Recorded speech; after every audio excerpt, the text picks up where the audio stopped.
Work of military engineering, the wall was only partially successful. A wall exists to be defended, but in the long run, the wall was not very defensible. Nomads could break through it or go around it, bribe their way through it. But the Great Wall was not only designed to keep barbarians out, it was also a symbolic dividing line, locking the Chinese in. The Great Wall, in a sense, is a cultural marker as much as it is a military fortification. It's the way of the Chinese saying to the nomads, you stay out there and raise horses and sheep, and we'll stay in here and grow grain.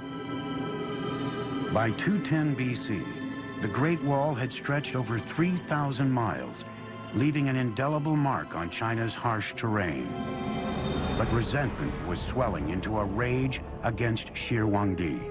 Many in his kingdom felt the colossal barrier was not worth the toll it inflicted on the Chinese people. Once again, his enemies were plotting against him. Shi Huangdi's final years were marked by what I think is reasonable to call paranoia. But as the old joke says, just because you're paranoid doesn't mean people aren't out to get you. At least 3 assassination plots came very close to succeeding. Shi Huangdi struck back by turning China into a virtual prison for its people. He ordered all historical records of his ruthless regime destroyed. Punishment for anyone who didn't comply was forced labor or even death. Some 400 people were buried alive as a lesson to those who spoke out against the regime. When the emperor's eldest son objected, even he was banished. Shi Huangdi's brilliant vision had transformed China into a great empire, but he paid the price with a descent into madness. He would now turn his obsessions and his army of forced labor to another stunning feat of construction begun years earlier. A monument to his own fear and death. In the 1040s, movable type printing was invented in China, a huge development in the history of printing. By 220 BC, Qin Emperor Shi Huangdi has united China for the first time. On the northern border, millions are toiling and dying, laying the foundation for China's signature engineering triumph. The 3,000-mile-long Great Wall. But the first emperor wasn't done. Even as he fought against other Chinese kingdoms and his own demons, Shi Huangdi began to garrison nearly 700,000 men near his capital in central China to build the most personal of all his engineering projects, an epic tomb he had begun planning at the age of 13. This was a monumental project that required the labor of thousands and thousands of people over a very long time. It was, by design, the biggest and best tomb that China had ever known. In 1974, farmers digging a well came face to face with an ancient Chinese warrior. The mysterious terracotta skull would prove the gateway to one of the greatest archaeological discoveries of all time. The mound is huge. The mound was always known to be the tomb mound of the first emperor. What was a total surprise was the army of terracotta warriors about a kilometer to the east of the tomb, who presumably were guarding the approach to the tomb itself. Season after season of excavation since the 1970s has yielded more than 5 large pits. The individualized faces and drapery and armor suggest that each one of these warriors was molded from the life from an individual, separate human being. The precision and detail in the sculpting, the firing of the clay are unmatched today. These warriors are a colossal achievement, and some believe the greatest archaeological find of the 20th century. But they are only the tip of the iceberg, because this ghost army only served as a guard detail for an engineering feat as fantastic as the world has ever known, the opulent tomb of Shwe Hongdi. Each statue stands between 5 feet 8 inches and 6 feet 2 inches tall, giants for the time. Some weighed up to 600 pounds. But it was the terracotta itself that sent shockwaves through the teams excavating the site. The clay had a hardness beyond anything they'd ever seen before, indicating that Shwe Hongdi's artisans had developed a revolutionary new technology, blast furnace kilns that fired the statues at temperatures up to 2,000 degrees Fahrenheit. Archaeologists eventually uncovered 3 massive pits filled with the terracotta army guarding the first emperor's tomb. One pit alone contains over 6,000 life-size warriors and horses in battle formation. In a second pit, 1,300 of Shwe Hongdi's elite military forces, including archers, chariots, and cavalry, were discovered. While the third pit, with 68 figures and 1 chariot, was the command center of the entire army, headquarters for the defense of Shwe Hongdi's empire, even in death. The military armor is fairly specific. We can tell that the armor used was lacquered leather. We can see that people had cleats on the bottom of their boots to help them run in the mud. We can see the kinds of caps people wore and associate them with rank. 30-foot walls divided the massive complex, which stretches out for 7,000 yards into 3 parts, the outer city, an inner city, and then the mausoleum itself. During construction of the tomb, an army of workers excavated a gigantic terraced pit measuring about 1,600 feet by 1,700 feet, equal to 580 basketball courts. When the sprawling tomb complex was complete, it was topped with a terraced mountain of earth, nearly 400 feet tall. At the time, it may have been nearly as large as the Great Pyramid of Giza in Egypt. But over 2,000 years, weather has worn down the original man-made mountain to about 250 feet. It's hard to believe that something like that could be purely the product of human labor, but it is. That mound was put there, basketful of earth after basketful of earth, to cover what we assume is an entire underground city dedicated to the afterlife of the first emperor. Shwe Hongdi's tomb is definitely the expression of a guy who wanted his empire to blow away everything the world had ever known. The ceiling is said to be a night sky studded with constellations made out of pearl.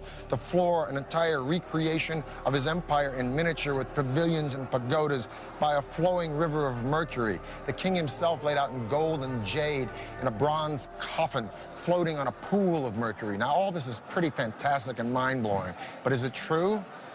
Well, scientific tests have proven mercury levels 100 times the norm around the mountain, and ground-penetrating radars detected a room inside the mountain 33 feet high. So the emperor's tomb may be all it's cranked up to be, but we're going to have to wait to find out, because the Chinese government has decided not to excavate the place until they have the technology to preserve what's inside.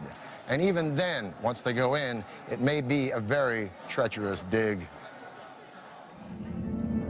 There were corridors and trapdoors and booby traps that were designed to prevent tomb robbing.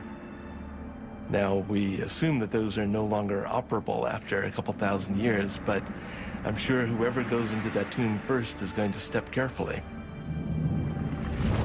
Shwe Hongdi had boasted the Qin dynasty would last 10,000 generations, but just 3 years after his mysterious death, the vast empire collapsed.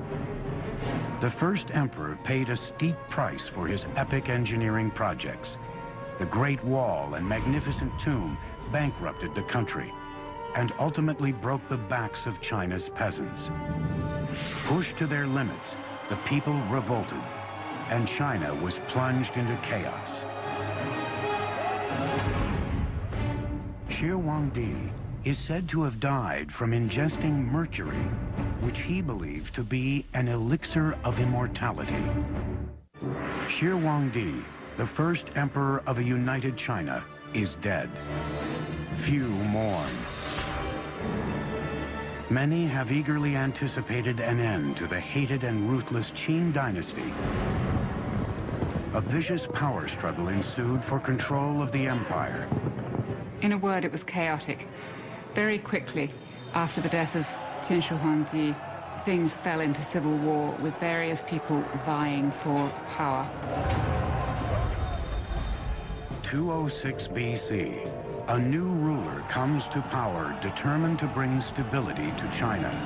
His name was Liu Bang, a former soldier and cunning politician who knew how to win the hearts and minds of the people. Over the next 4 years, Liu Bang consolidated his rule and rallied the people behind him. Peace and stability returned to the empire. By the time he died in 195 BC, he had launched a dynasty that would thrive for nearly 4 centuries, the Han. The Han embarked on a wall-building campaign even more massive than Shi Huangdi's. They extended the Great Wall much further to the west than it had been, and set up a set of garrisons and a series of watchtowers that guarded the trade routes out into Central Asia for hundreds of miles to the northwest of the capital. The Han built their fortresses at closer intervals than earlier dynasties, every 1 to 3 miles. In areas of heavy enemy activity, that could increase to only 500 yards apart. Han soldiers had 3 critical missions along the wall: defend against invasion, gather military intelligence on enemy activity, and keep the vital beacon towers maintained and supplied with beacon fire fuels. Han Dynasty signal towers incorporated several sorts of alarms. Flags and smoke were only used in the daytime. Torches were only used at night. Bigger bonfires and drums were used at any time. And complex codes were devised for these signals. And just like today, modern codes, they were all classified as top secret and unknown to the public.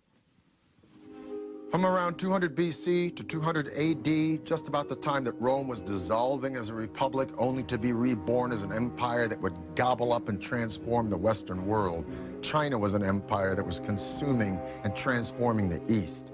During the Han Dynasty, the population of China grew to 50 million people. The empire went as far south as Vietnam, as far west as Afghanistan. It was massive. But after 400 years, just like Rome, internal disintegration started to overshadow military success, and in 184 AD, a peasant rebellion brought the Han Dynasty to a screeching halt. And once again, China was on the verge of chaos. For 3 centuries, warfare, treachery, and death were the rule in China. And once again, it took a ruthless hand to put an end to the time of turmoil. In the 6th century, a northern people, the Sui, declared war on the chaos, conquering one part of the empire after another, until China was united again, for the first time since the Han Dynasty fell 3 centuries earlier. The Emperor Yangtze would build the Sui Empire on the foundation of nearly 1,000 years of dynasties that came before.